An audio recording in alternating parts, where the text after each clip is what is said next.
Estamos en la regla 7. La terapéutica psíquica se orienta en función de si se perturba o no la defensa.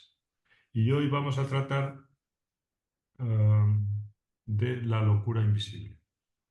Bueno, no solo de la locura invisible. Voy a terminar con unos comentarios sobre Paul Feder, que el día pasado no me dio tiempo a completar y vale la pena que lo recordemos y nos vayamos introduciendo poco a poco en el asunto de la locura invisible, que es uno de los temas precisamente que también vienen a cuento de Feder, porque es de los primeros psicoanalistas que se preocuparon de lo que ellos llamaban entonces la psicosis latente.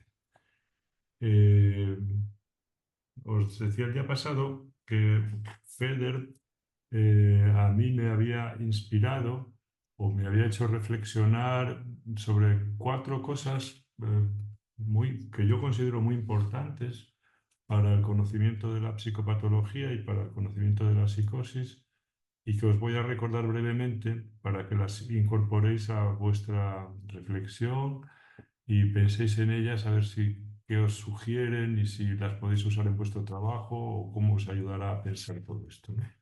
La primera de ellas es que él lo dice de muchas maneras. La psicosis, dice, no se puede tratar como una neurosis. Dicho ahora, bueno, un siglo después de que Feder escribiera estos textos, bueno, nos parece razonable, pero en aquella época verdaderamente esto supuso una pequeña conmoción. Dice también en la segunda cuestión de las que os hablaba el día pasado, es que la neurosis puede funcionar como una defensa frente a la psicosis, especialmente frente a las psicosis latentes.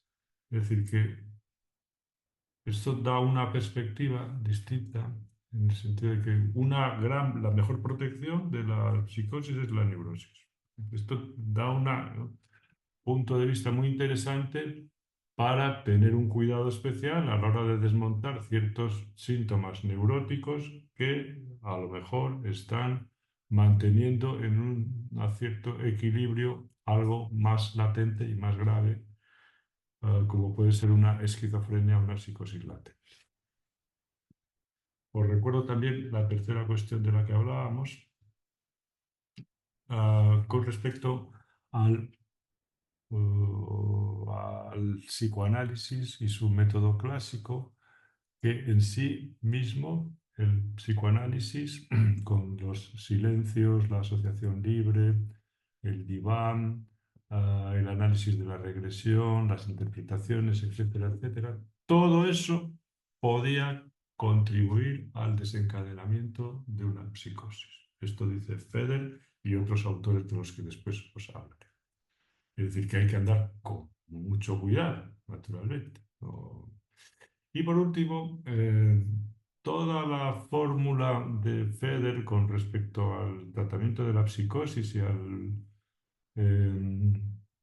a este apartado que estamos tratando, esta regla en concreto, para él, en lo que atañe al tratamiento de la psicosis, no se trata de abrir los ojos, de levantar la represión, de hacer consciente lo inconsciente, sino más bien, como regla, todo lo contrario, es decir, de echar más cemento armado a la represión, de manera que él lo mm, define con una fórmula que ya habéis oído hablar de ella, lo llama la re-represión, es decir, todo lo contrario que levantar, para decirlo así, la defensa, más bien favorecer o no perturbar de ninguna manera la defensa como regla general. No digo que valga para todos los casos. También quería haceros algunos comentarios antes de dejar a este autor por el momento, ¿no? Respecto a algunas indicaciones que Feder sugiere para el tratamiento psicoanalítico o psicoterapéutico de la psicosis. La primera tiene que ver con la transferencia, ¿no? Dice que la transferencia en la psicosis adquiere, eh, se diferencia, digamos, grandemente de lo que es la transferencia en la neurosis, y que hay que tener en cuenta en la transferencia en la psicosis su inestabilidad y, en consecuencia, su potencial peligrosidad. Cosa que, dada la inestabilidad y la peligrosidad, lo que invitan, o más bien obligan, es a modificar el método y la técnica psicoanalítica, ¿no? Bueno, aquí ya comienzan entonces en la historia del movimiento psicoanalítico una serie de autores que invitan a cambiar la técnica, el método clásico, para tratar a determinados pacientes que no son los prototípicos de la consulta de los psicoanalistas vieneses. Por ejemplo, evitar el diván, evitar la interpretación de los sueños, evitar el uso de la asociación libre, etcétera, etcétera, ¿no? Y que esto, naturalmente, este tipo de variaciones del método provienen de aquellos clínicos que trabajaban con pacientes diferentes a los pacientes del doctor Freud.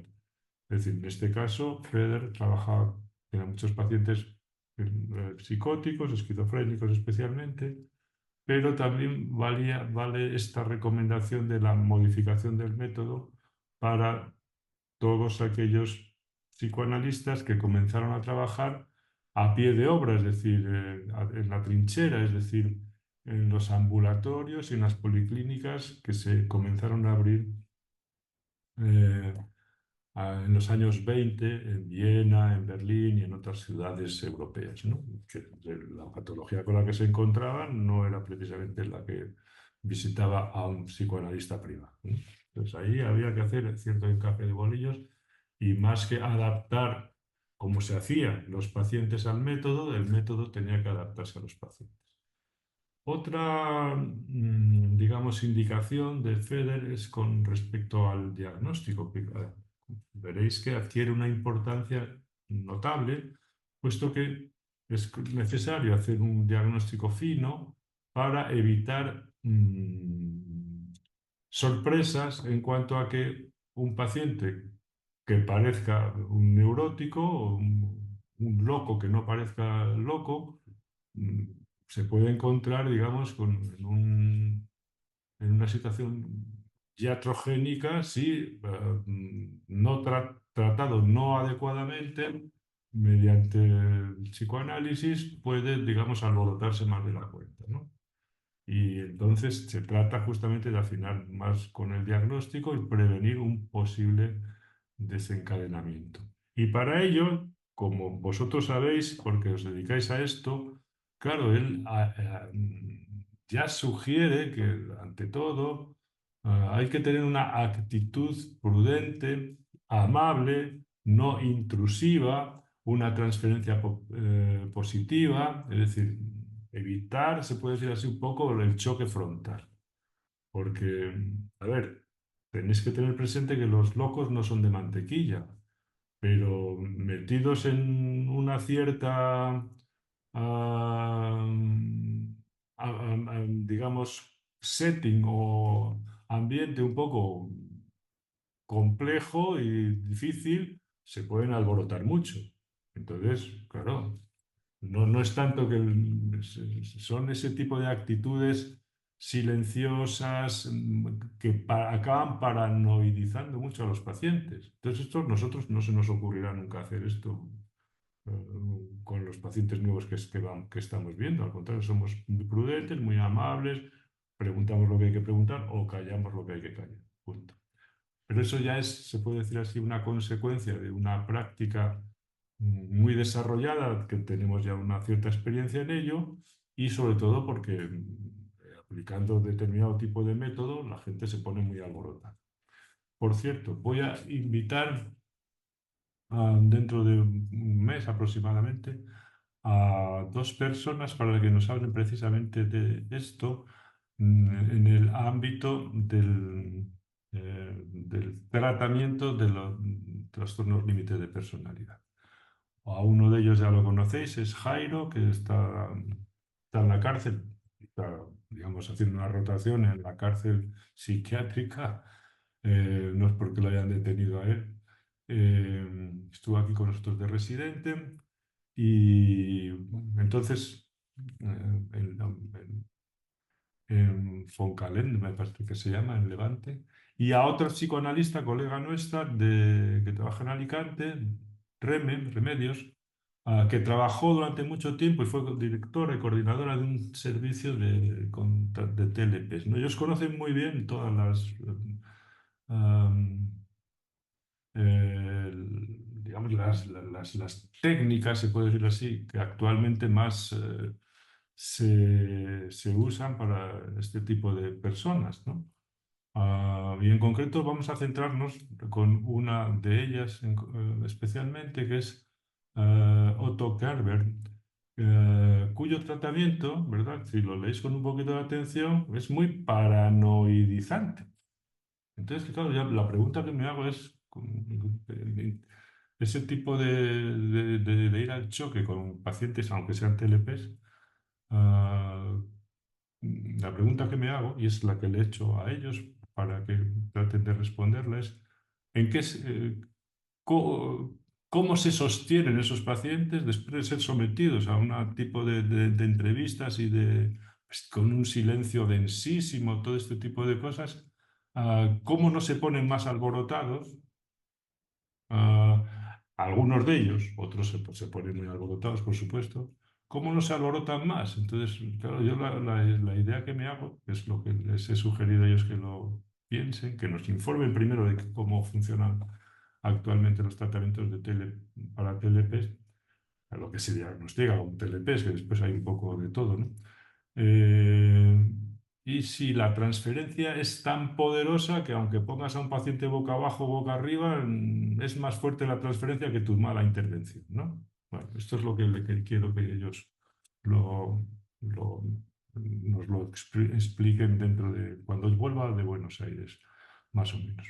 Bueno, otra cuestión, también de Feder, ¿no?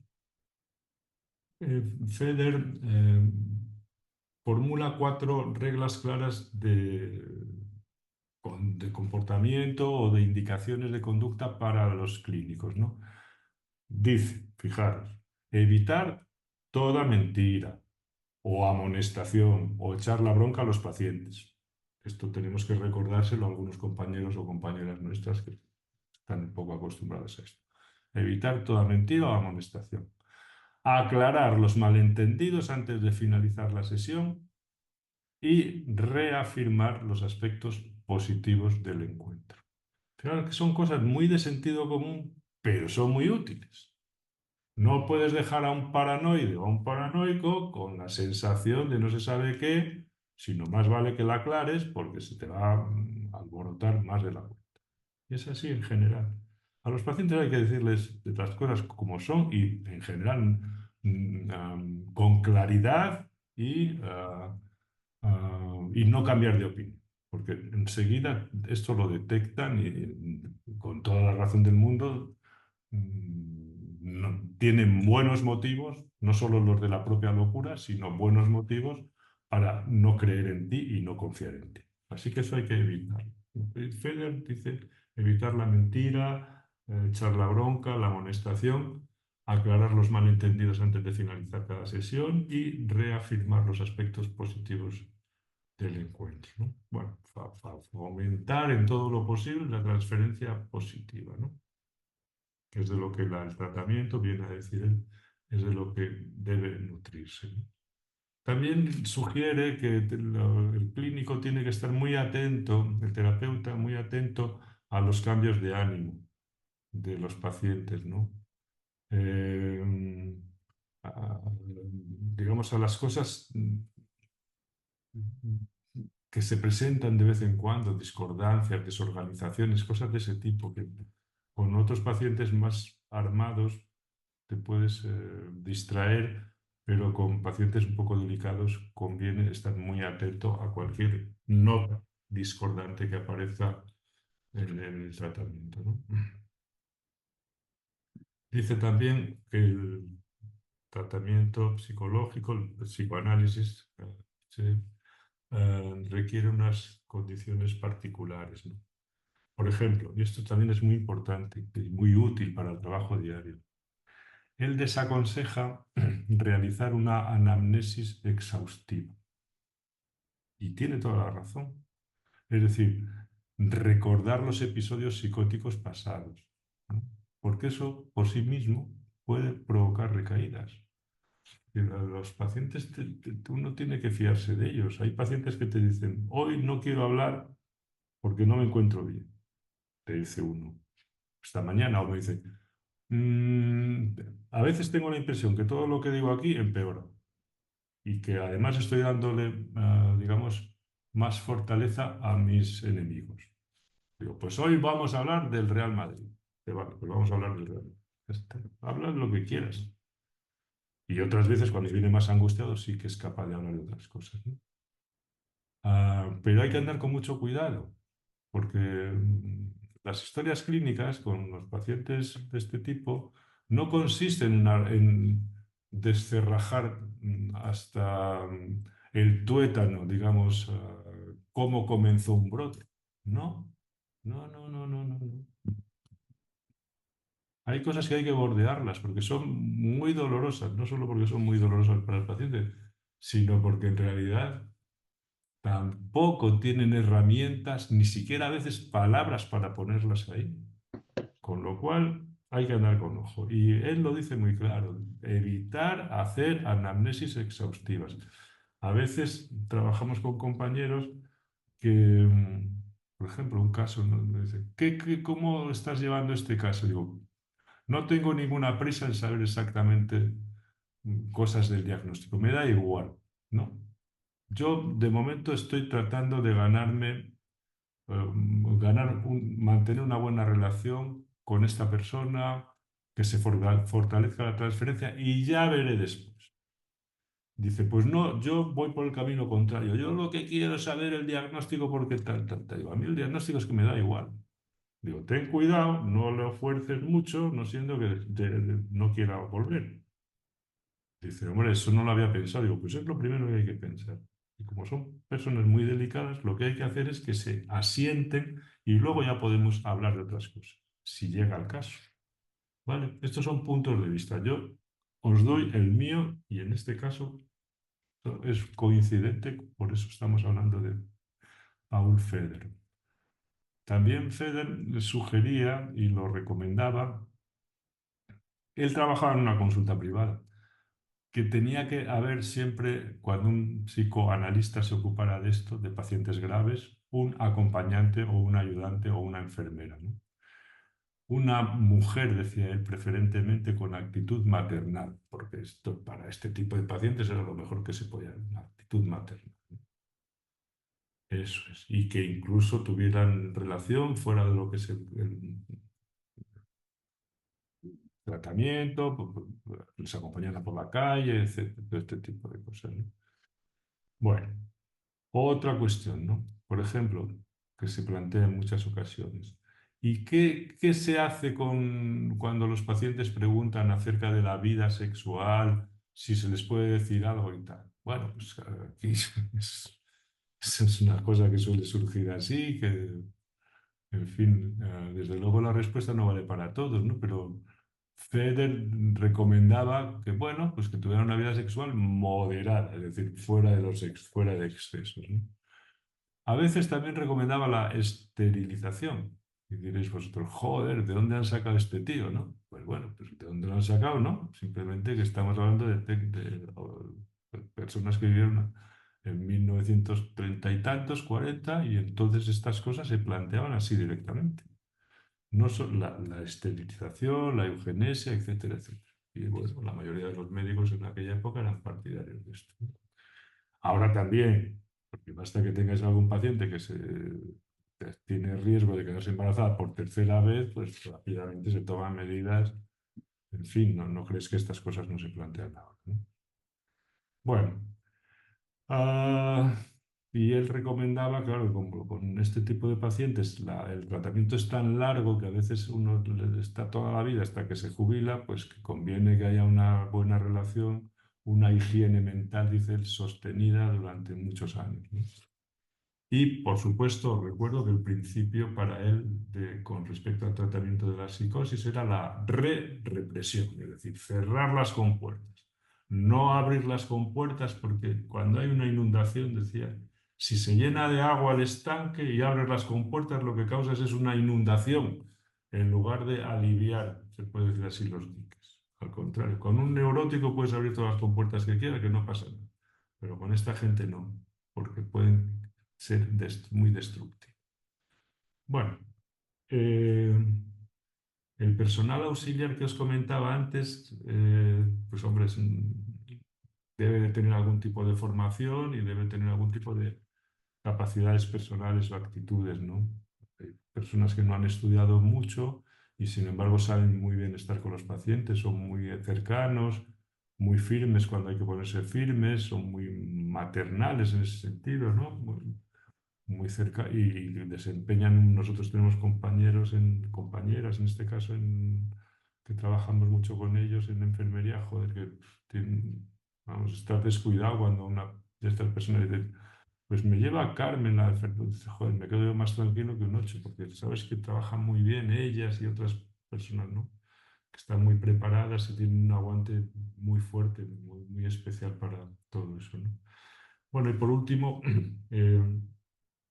este autor, Paul Feder, advierte sobre los riesgos de provocar al paciente o de forzar el tratamiento, ¿no? Él prefiere un análisis, claro, es que interesante, como yo estoy de acuerdo, prefiere un análisis incompleto, pero inocuo, antes que un empeoramiento. Estas son decisiones que los terapeutas tienen que tomar. A mí esto me parece lo normal, a la vista de cómo se puede enloquecer una persona, ¿no? O descontrolarse, ¿no? Él prefiere un tratamiento incompleto antes que un empeoramiento. Y su conclusión, en ese sentido, es muy clara. En la psicosis, el psicoanálisis clásico debe ceder su lugar a un tratamiento, a una técnica mucho más flexible, paciente y protectora, mucho más orientada a preservar la transferencia, a sostener dice, el yo, ¿no? Y evitar cualquier tipo de desencadeno. Es una persona, como digo, que tiene una experiencia y que por tanto, aunque no estemos de acuerdo con la teoría que él tiene de las fronteras del yo, todo este tipo de cosas, ¿no? Yo no las acabo de entender. Y sin embargo, cuando habla de casos o cuando habla de recomendaciones clínicas, me parecen muy útiles, ¿verdad? Porque tiene experiencia. Quiero decir que si nos ponemos ah, yo creo que la gente ahora, compañeros nuestros que no tienen no ven pacientes en lo público, es decir, pacientes graves y pacientes muy variados, pues van aprendiendo también que hay, sobre todo una de las cosas que tiene que aprender un clínico es a no seguir al pie de la letra el libro de la técnica. Es decir, a no querer hacer su trabajo de acuerdo al ideal de lo que él supone que es un psicoanalista o un psicoterapeuta, no sé. Porque cada uno tiene su estilo y cada paciente es de una manera. Entonces, hay que quitarse de la cabeza esa especie de aplastamiento por un ideal o de seguimiento de un método. No, no, no. Cuando uno se sacude ese tipo de cosas, trabaja mucho mejor. Porque si no, hay gente que lo plantea y dice, pero no estoy haciendo lo que haría un psicoanalista. Y le dices tú, ¿y qué? Si aquí se trata de sacar al paciente adelante, ¿no? Un buen psicoanalista, por supuesto, que haría lo que tiene que hacer, ¿no? Que es saber cómo se las apaña para no es lo que cree que debería de hacer y callar la boca y poner posturitas. Eso son bobadas que hace la gente que tiene poca soltura, ¿no? Entonces, por eso recordaba que Feder, en ese sentido, nos sirve todavía para hoy, para coger un poco de soltura y enfrentar con frescura también y con una motivación el trabajo diario. Bueno, todo esto nos lleva a otro apartado que quería tocar hoy para vosotros, que está apuntado de algunas maneras, que es con respecto a los locos que no lo parecen. Que, por cierto, es una conferencia que tengo que dar un día de estos en otro sitio y que hoy voy a contaros no lo que he escrito para esa conferencia, porque si no me aburro repitiéndolo, ¿no? Sino otro tipo de cuestiones que me interesan, locos que no lo parecen, es decir, la psicosis invisible, ¿no? Ah, bueno, a ver, ¿por qué nos interesa la cuestión de la locura normalizada o de la psicosis invisible o de los locos que no lo parecen? Pues porque precisamente en nuestra acción podemos alborotar a alguien que no lo parece, resulta que después dices, coño, pero estaba más loco de lo que yo pensaba. Error tuyo, por no haberte dado cuenta o por no haber sido suficientemente flexible, amable, etcétera, como para evitar una crisis, ¿no? Bueno, a ver, esta cuestión de los locos que no lo parecen es algo muy antiguo, desde el inicio de la psicopatología misma.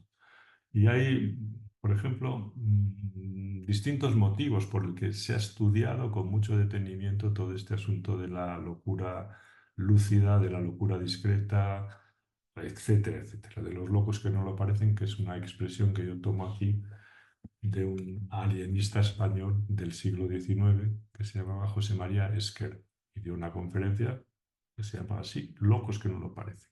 Me parece un buen título, ¿no? Son fórmulas que se repiten a lo largo de la historia de la clínica, que ya tienen su parentesco con algunas expresiones que están en Guislain, etc. En fin, todos los autores más o menos tenían sus palabras para decir estas cosas. Por ejemplo, pero hay el interés de los clínicos por los locos que no lo parecen, proviene de varias motivaciones, ¿no? Por ejemplo, la tendencia a patologizar con cuatro claves que se tenían en algunas épocas, cuatro claves psicopatológicas, pues se tendía a patologizarlo todo, ¿no? Esto es un momento en la historia de la clínica, hacia 1850, donde de pronto, con cuatro herramientas que se tenían, distinguir una alucinación de una ilusión, un delirio de una bobada, tal, tal, tal, de pronto todo el mundo le dio la furia del diagnóstico y se empezó a diagnosticar a mucha gente de loca discreta, de loca que no lo parecía. Estaba hablando de hace más de un siglo e incluso a rediagnosticar los casos anteriores, e incluso a rediagnosticar las figuras históricas, por ejemplo, a Sócrates o a Pascal, etcétera. Es que un furor ahí por diagnosticarlo todo, ¿no? Pero el problema es que los diagnósticos son, sobre todo cuando usas palabras gruesas como locura y mucho más aún psicosis, a la larga acaban siendo una condena y son muy estigmatizantes o causan un desprecio y un estigma importante. Así que mucho cuidado, porque una cosa es que tengamos conocimientos de psicopatología y otra cosa es que defendamos la tendencia a patologizarlo todo. Por ejemplo, con el término psicosis ordinaria, que parece que todo el mundo tiene psicosis ordinaria. No es una cosa muy fuerte de que todo el mundo tiene psicosis. Es que la psicosis es una cosa que habría que reservarla para los menos posibles, ¿no? Creo yo. Otro motivo, ¿no? Es el interés por descubrir enfermedades invisibles. ¿Para qué? Pues para medicarlas, ¿no? Por ejemplo, a principios de este siglo hubo un interés muy grande por parte de algunos laboratorios, Lilly, por ejemplo, Janssen y otros, por dar con un diagnóstico de la esquizofrenia invisible, es decir, de la psicosis latente, ¿no? O del síndrome de riesgo de psicosis, ¿no? Entonces, hay una batalla campal entre distintas sociedades científicas o científicos de ciencia ficción por introducir eso en el DSM-5, claro. Al final quedó como una especie de grupo apartado para el estudio y no se consideró como tal una categoría, ¿no? Pero claro, si uno se pone a hacer diagnósticos y también puede encontrar un nicho de mercado amplísimo. Esquizofrenia Este tiene esquizofrenia, tiene una psicosis, digamos, de bajo perfil.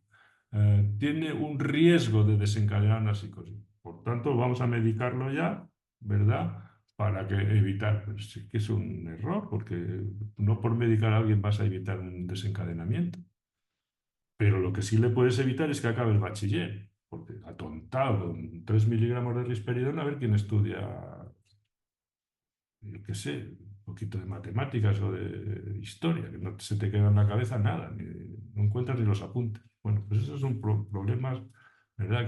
Con los que hay que tener muy en cuenta con todo este furor diagnóstico por ver además la locura invisible, que precisamente lo digo con ese término, joder, es invisible.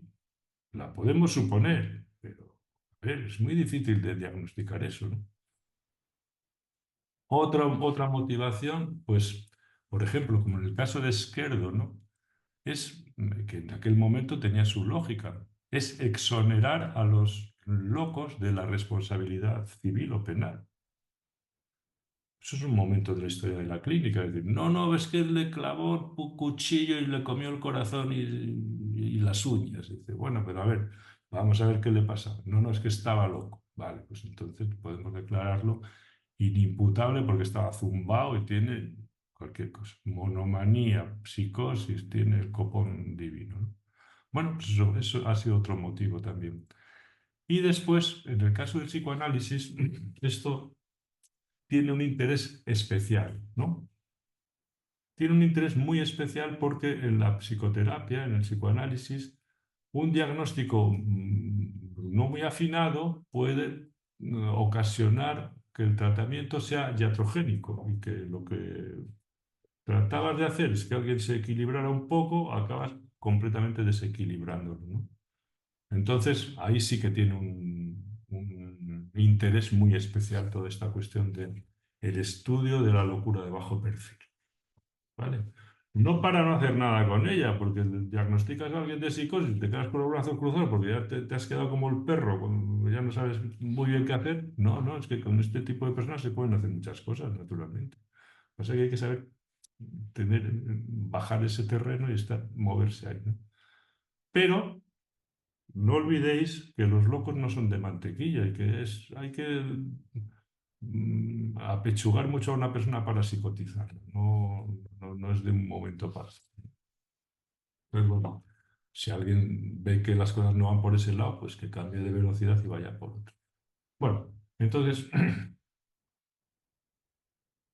en estos casos, claro, la orientación que nos interesa es que hay como dos velocidades o incluso dos caminos para el tratamiento. Una es intervenir sobre la defensa, lanzar un misil, y otra es mantenernos a la espera porque no vemos las cosas claras. Y en ese caso, amabilidad, prudencia, tiempo, etcétera, a ver qué vamos sacando de todo eso. No arrancando, digamos, las confesiones del corazón del delirio a cualquier precio, sino, en fin, me interesa mucho más el método de exploración de Neisser que el de Clenambault. Al fin y al cabo, la locura se revela ella sola si le das un poco de tiempo.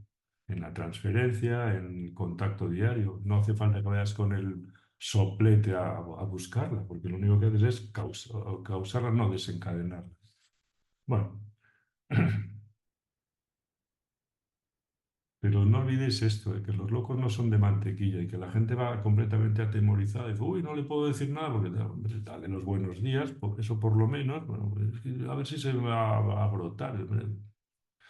En fin. Vale.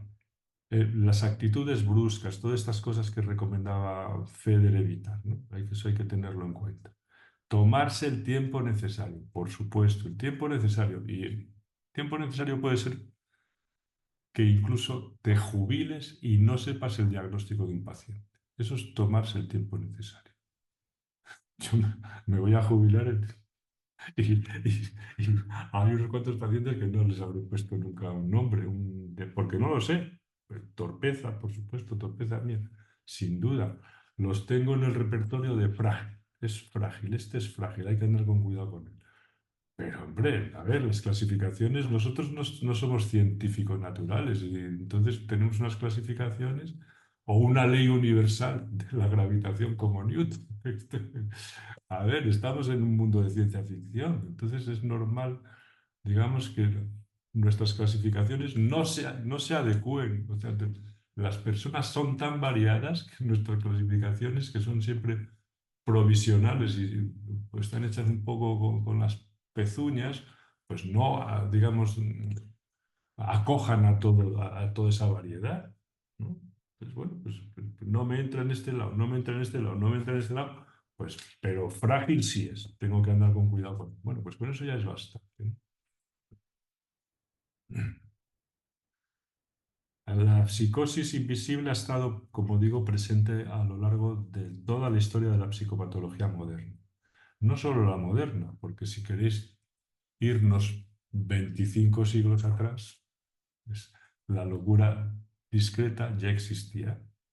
¿Cómo se le llamaba? Melancolía. ¿Por qué? Pues porque era la locura parcial. Había locos que estaban locos del todo y había los locos que solo estaban locos con respecto, decían los clásicos, los antiguos. ah, Rufo de Éfeso, dice. Un melancólico, dice, es aquel cuya locura está concentrada en un único objeto. En todo lo demás es una persona completamente normal. Bueno, pues es una locura parcial. Y eso durante 24 siglos se mantuvo así. Había locos que estaban locos solo para cuatro cositas y otros que estaban locos del todo. Entonces, heredero de esa locura parcial es la paranoia, la melancolía, la locura discreta, todo este tipo de cosas. Entonces, eso siempre existió. Empezó a ser conceptualizado como tal, pues en el siglo XIX, donde empieza la psicopatología más nuestra, ¿no? Y es ahí donde comenzó a tratar de indagarse en ello y a ponerle nombres y se le han puesto, pues que yo recuerde, hay unos 130 o 140 nombres que se pueden sustituir para, que se han ido encadenando para nombrar esta locura invisible. Uno de los últimos es la psicosis blanca, la locura normalizada, la psicosis ordinaria. Son nombres muy recientes, pero que vienen a intentar dar cuenta de esa cuestión. Todo esto, naturalmente, además parte de un hecho, esto os lo dejo como reflexión, no lo voy a desarrollar ahora.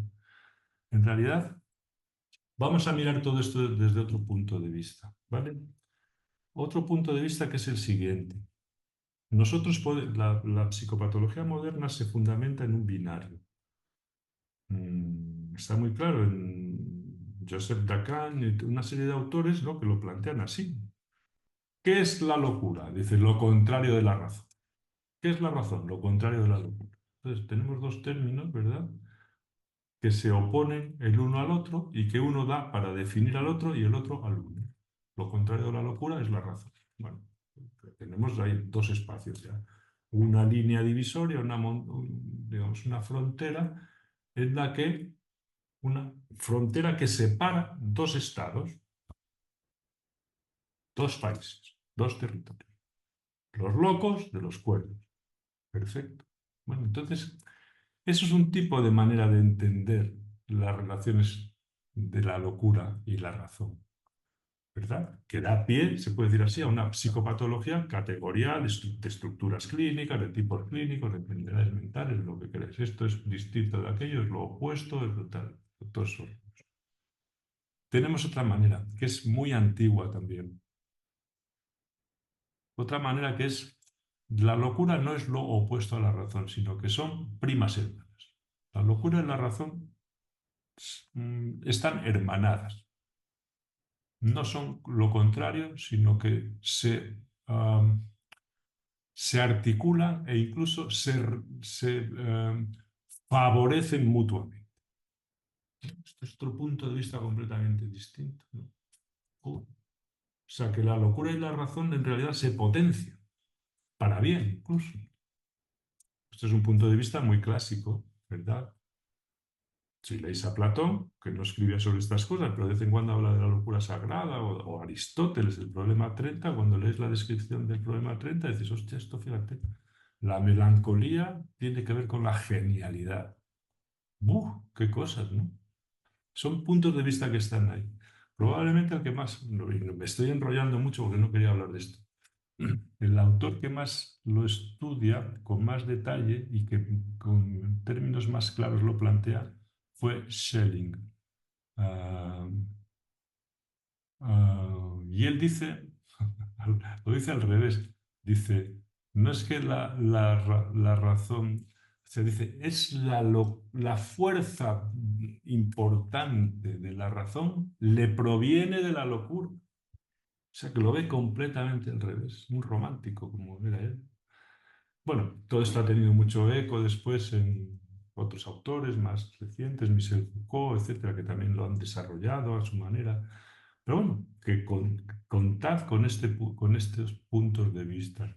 Una cosa es plantear la relación de la cordura y la locura como dos cosas contrarias, la locura y la razón como categorías, como conceptos que se excluyen y de ahí montas toda la psicopatología. Lo loco se opone a lo cuerdo, dentro de la locura, yo qué sé, la neurosis se opone a la psicosis, dentro de la psicosis la histeria se opone a la obsesión, vas montando una especie de puzzle binario, muy artificial por otra parte. Y cuando eso ya no te funciona, entonces lo tiras y dices, bueno, pues ahora todo es lo mismo, todo está relacionado, volvemos al otro punto, la locura y la razón se relacionan de otra manera. No hay categorías, hay dimensiones. No hay distintas enfermedades psicóticas, hay una psicosis unitaria. En fin, todo tipo de planteamientos que son siempre simultáneos y que se van dando el relevo lo uno y lo múltiple. Todos los problemas tradicionales de la filosofía platónica y de Plotino. Lo uno y lo múltiple, lo continuo y lo discontinuo. Esto llevamos pensando en esto 25 siglos. Y ahora se formaliza en cosas que a la gente le parecen muy novedosas, ¿no? Porque hay que saber de dónde proviene todo esto, que es una discusión muy clásica en la filosofía occidental, ¿no? Pero bueno, esto es otro rollo, ¿no?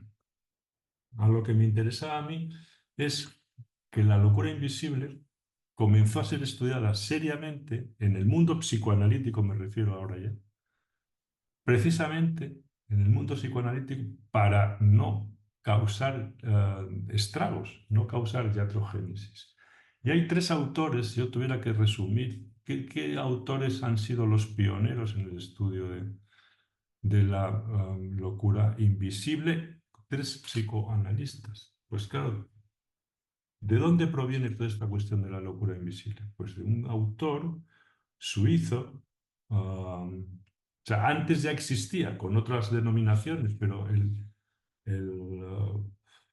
gran concepto de la locura invisible, de la psicosis invisible, es el concepto de Bloiler de la esquizofrenia latente, ¿no? Esto fue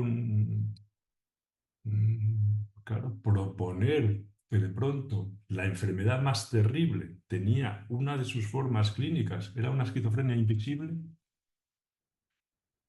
Esto fue una conmoción muy importante para toda la psicopatología, la más inspirada en la psicopatología que deriva en una psicopatología más psiquiátrica, más de enfermedades mentales o más psicoanalítica, más relacionada con la defensa, con los tipos clínicos, ¿no? Pero ese concepto fue impresionante, ha tenido una trascendencia que el próximo día incluso voy a coger un texto de Hoch y Polatin, dos autores bloilerianos, dos psicoanalistas norteamericanos, que hacia 1960 publicaron un texto que se llamaba La esquizofrenia pseudoneurótica, con la que se metió en el manicomio a un montón de gente porque no eran neuróticos, eran esquizofrénicos. Y son todavía los ecos de Bloiler, de la esquizofrenia latente. Y veréis que voy a coger el primero de los casos que presenta en el texto. Pues son casos de estos que ahora la gente dice, esto es una psicosis ordinaria. Todo este tipo de cosas están estudiadas de abajo arriba, de arriba abajo y por todos los costados, ¿no? El asunto es qué hacemos con esos estudios y si verdaderamente avanzamos en algo o estamos estancados o incluso hay una parte del conocimiento de la psicopatología que digamos que es muy difícil o casi imposible de elucidar, de ver, porque precisamente es invisible, ¿no? Hoy quería hablaros de tres autores que fueron pioneros en esto. Dos de ellos, Carl Jung, fue alumno de Bleuler y Gustav Vygotsky, que tiene un texto brillantísimo del que os hablaré después, también se formó como psiquiatra en Burgosli, con Bleuler. De manera que estos vienen ya empapados, ¿no?, de la cuestión de la esquizofrenia invisible, de la que ellos la llamaban la esquizofrenia latente o la psicosis latente. Y Feder también estaba empapado de todo esto, porque se dedicaba a la práctica con este tipo de pacientes y estaba al corriente de este tipo de teorías, ¿no? Entonces, de ahí viene todo este jaleo de la importancia que tuvo. Fijaros. Y fue un problema básico para todos los psicoanalistas de los años 30, de los años 40, de los años 50, etcétera, etcétera. Lacan en el seminario 3, que tiene todo esto presente, que esto os estoy explicando, dice, recuerda, claro, que ah, hay que tener una atención especial y una prudencia muy especial mm, con los pacientes cuando se empieza a atenderlos, porque él dice que es un hecho bien conocido, lo dice con estas palabras, es un hecho bien conocido, que en un análisis en sus primeros momentos puede contribuir a desencadenar una psicosis. Todo. Está justificado porque esto lo cuentan todos estos autores de los que os voy a hablar ahora y le dedicaron mucho tiempo a todo esto, ¿no? Dice también Lacan en ese pasaje, en el seminario 3, que en realidad esto sucede así, pero que no se sabe muy bien o que no se ha acabado muy bien de explicar por qué, ¿no? Entonces él, bueno, saca a colación después, bueno, toda esta cuestión más, mm, dice que eso tiene que ver con poner las cosas más bien en el eje imaginario, ¿no?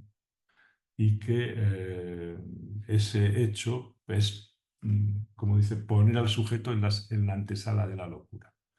Es una buena observación, muy buena. Es decir, que si tú con este tipo de pacientes te pones, digamos, como en el eje imaginario tú y yo, o mejor dicho, tú o yo, estos pacientes se alborotan mucho, hay que coger una posición distinta, ¿no? Bien, bueno, está bien, está bien. Entonces, este era un problema, ¿verdad?, típico para los psicoanalistas porque ellos podían, con el abrelatas del método, desencadenar algo que no busca. Y a partir de ahí, claro, entonces, la preocupación por la psicosis latente, por los presicóticos, todo este tipo de cosas, ¿no? Tenía yo por aquí recogido incluso, ah, dice Lacan, en el seminario 3, para darle importancia un poco a lo que voy a comentaros ahora, que dice que sucede que tomamos presicóticos en análisis y sabemos cuál es el resultado. El resultado es psicóticos. Bueno, la pregunta acerca de las contraindicaciones del análisis no se plantearía si todos no tuviéramos presente tal caso de nuestra práctica o de la práctica de nuestros colegas, en que una linda y hermosa psicosis, una psicosis alucinatoria, no hablo de esquizofrenia propiciada, se desencadena luego de las primeras sesiones de análisis un poco movidas. A partir de entonces, el bello analista se transforma rápidamente en un emisor que le hace escuchar todo el día al paciente qué debe y qué no debe hacer. Es decir, que para una psicosis alucinatoria crónica, pues aparece el analista ya en la calle hablándole continuamente a... Por eso el otro día, a ver si me acuerdo el próximo día de coger las cosas para la próxima clase. O sea, hablaba de qué manera incidimos tanto en el paciente, no con una píldora o con un chispazo, no, no, con nuestra presencia, con nuestras palabras, ¿no? Esto me recordaba mucho toda la cuestión cuántica de la física de pequeñas partículas que en esos momentos te estaba también tratando de resolver, ¿no? Y como si tú quieres estudiar un electrón y le mandas un fotón para, de pronto has determinado lo que vas a observar, porque la observación depende del que está observando. Y en el ámbito nuestro es algo parecido también. Tú puedes con tu observación o con tu palabra desencadenar algo. Así que es un poderío muy grande, ¿no? Y esta es un poco la cuestión por la que viene todo este asunto que yo quería hablaros ahora. De la locura invisible, de cómo si eso se puede diagnosticar, etcétera, etcétera, ¿no? Bueno, ya os he hablado un poquito de los locos parciales, de los locos semilocos, de los locos lúcidos, de los locos razonantes, etcétera.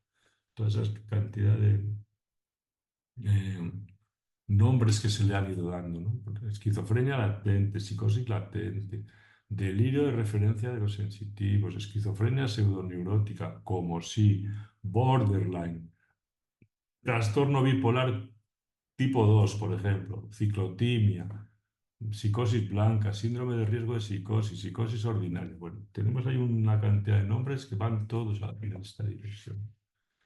Bien, ¿qué nos interesa de todo esto? Mm, Los residentes que tenemos ahora están muy interesados en conocer un poco cómo se ha construido todo nuestro saber, qué pensaban los clásicos de la psicopatología. Yo creo que esto es un poco, me va a llevar mucho tiempo si entro por ese lado, pero, pero voy a decirlo muy brevemente para situar el problema y si acaso un día lo cogemos. ¿Por qué en un momento determinado se puede hablar de una psicosis invisible, cuál es el término que le doy yo, de una esquizofrenia latente? ¿No? Vamos a ver.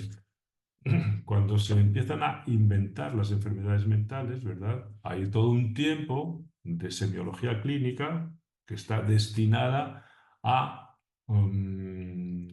darle soporte a los cuadros que yo estoy describiendo. Tiene, yo qué sé, anedonia, tiene... empiezas a describir todos los síntomas, por ejemplo, de un melancólico, ¿no? O toda la semiología clínica que hay ahí, ¿no? Perfecto. Pero una vez que yo conozco el cuadro de la melancolía más o menos bien, el dolor del alma, el autorreproche, todo este tipo de cosas, ¿no?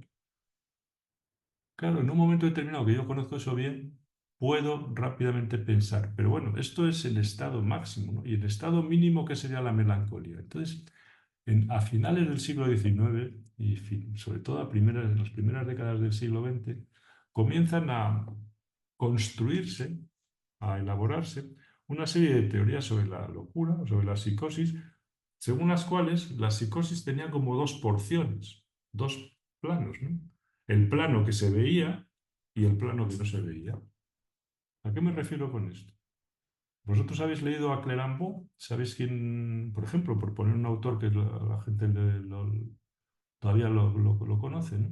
Clerambault habla del automatismo mental. El automatismo mental es lo que él llamaba triple automatismo mental. Las voces, las alteraciones, los trastornos sensoriales, es decir, cenestésicos, es decir, relacionados con el cuerpo, el delirio, todo ese tipo de cosas. Pero eso es la parte culminante de una estructura mínima que está debajo a lo que él llamaba pequeño automatismo mental o síndrome de pasividad o síndrome S, que eso no hacía ruido. Estaba ahí, el sujeto, digamos, se le fragmentaban las palabras, pero no oía voces. Mucho antes de que haya voces, delirios, de que la cenestesia de la relación con el cuerpo esté completamente atormentada, hay cosas. Entonces, Clerambault descompone la psicosis en dos porciones. Lo invisible, esto es mi término, ¿no? O el término que estoy usando, y lo visible. Y Bloiler hace lo mismo. Ahí están los síntomas fundamentales y los síntomas accesorios. Es decir, la composición, la invención de este tipo de cuadros clínicos pasa por estos dos registros. algo que es muy visible y algo que está debajo y que es muy invisible. Claro, la cuestión es cómo llegamos a ver lo invisible. Ese es todo el asunto. Pues, hombre, es verdad que hay algunos autores, ¿no?, que han conseguido transmitir con su trabajo, que Rimbaud progresó mucho más con la descripción del pequeño automatismo mental que todos nosotros durante 70 años, que no hemos dicho nada nuevo que no estuviera ya dicho. Te pones a leer la descripción semiológica de la psicosis ordinaria y dices: "Joder, esto está ya en Clerambault, esto está en Wernicke, en Neisser, ya está todo descrito". Entonces, si viene algún tipo de estos, de pronto igual consigue ponerle nombre a ciertas cosas que le pasan a un sujeto que está ahí entre dos tierras, ¿no? Y entonces damos un pasito. Pero hasta entonces no, porque la teoría la sabemos, pero lo que nos interesa no es la teoría, es la descripción clínica. Y ahí está la cosa muy, muy atascada, ¿no?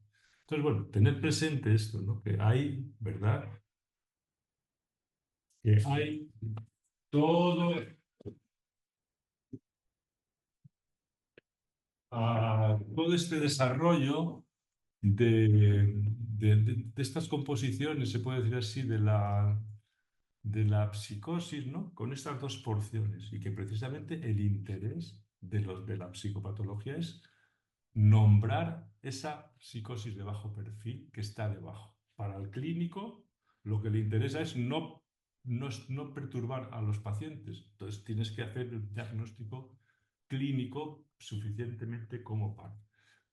Me he entretenido mucho y no quiero quitarle la palabra a uno de los residentes para, para, para que nos presente su caso. Pero dejadme que voy a leeros solamente, ah, el próximo día sigo por aquí, voy a leeros un fragmento de un texto de Carl Jung, que estaba muy familiarizado con todas estas cuestiones que aquí discutimos, que fue, por otra parte, el único psiquiatra y psicoanalista que diagnosticó a James Joyce porque lo conoció y porque trató a su hija y le puso un diagnóstico. ¿Que el diagnóstico cuál fue? Psicosis latente. Esto. Eso es lo que le diagnosticó. El único que lo ha visto. Lo demás es todo especulación. Él lo conocía. Pero voy a leeros un fragmento. Jung, si queréis, es un tipo con un talento muy especial, una capacidad impresionante. Luego se le perturbó un poco la cabeza. Si leéis el libro rojo lo podéis ver con claridad. Pero clínicamente estos textos que os comento ahora, que son del principio de su vida profesional, son verdaderamente muy brillantes. Hay un momento en el libro de un biográfico que se llama Recuerdos, Sueños y Pensamientos, donde explica, pues, uno de los pacientes que atendió, y es impresionante.